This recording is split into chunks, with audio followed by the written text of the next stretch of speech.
as we welcome you here to this Olympic site where my partner Rowdy Gaines and I began our Olympic broadcast careers here for the swimming.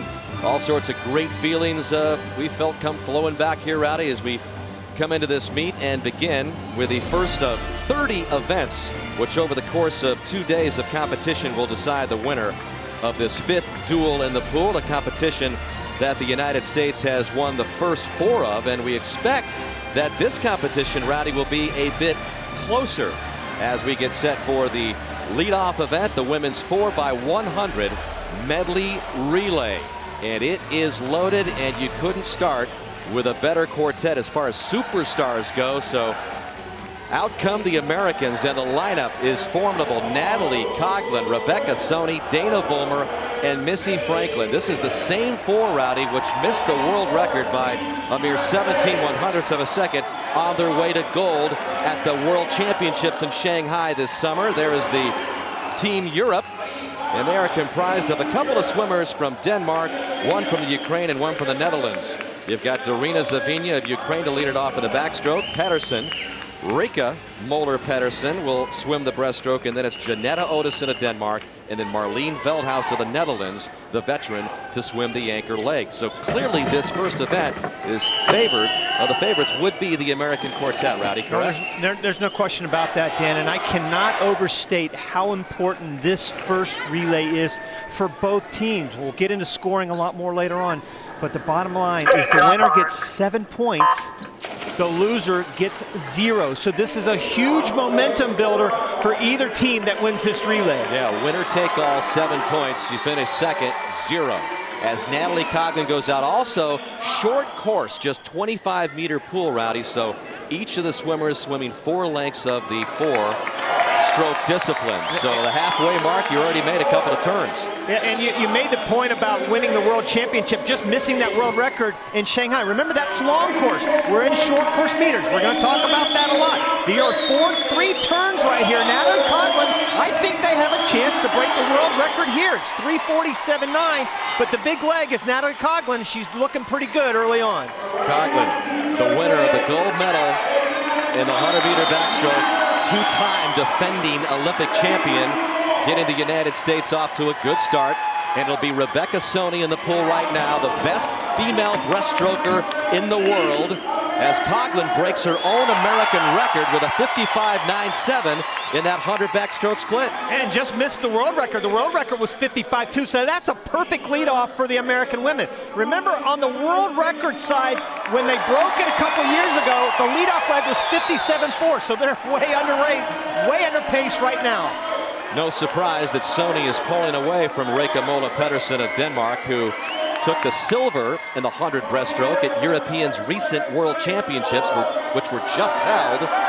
And Soni, as expected, looking very, very good. Yeah, and this is where I start to wonder a little bit what the coaches have told these athletes. I was talking to both the head coaches, Jack Barroway and David Marsh, earlier, and they both said, listen, we need to conserve. We've got a lot of events ahead of us, and we just don't want them to spin their wheels too much on this first event if they are going to have a chance to for sure win. And it sure looks like the Americans are here. Well, there's the world record line, and Soni was better than a body length ahead of it as Dana Vollmer gets into the pool for the United States. 3 seconds under the world record pace, and Vollmer just pulling away from Janetta Ottesen of Denmark, swimming the fly leg for Europe. Good gracious. 1:02.9 for Rebecca Soni, the fastest split in history. She was 1:03.5 a couple of years ago during the suit era.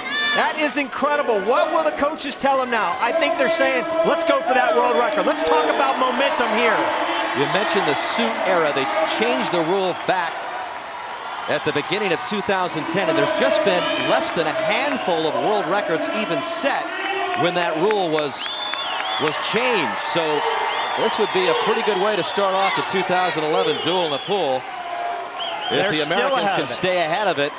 And it'll be up to Missy Franklin, 16 years old, who just less than 2 months ago set her first world record. I don't think there's any question about it, Dan, that these girls know they are on that world record place. And how about Missy Franklin, who got the world record in the 200 free a name you'll be hearing a lot about, has a chance to give herself another world record. It looks like she's going for it. Way ahead of that line. There's no question they're going to do it. No question about it. Missy Franklin is so good on the back half of a race. Doesn't have a great front end speed, but watch her close like a freight train here. They all know the world record's in their grasp. They're going to do it. It was set in the last of the old suit records back in December of '09 in Manchester, and Missy Franklin is going to put up a world record to start this duel in the pool. Smashing it.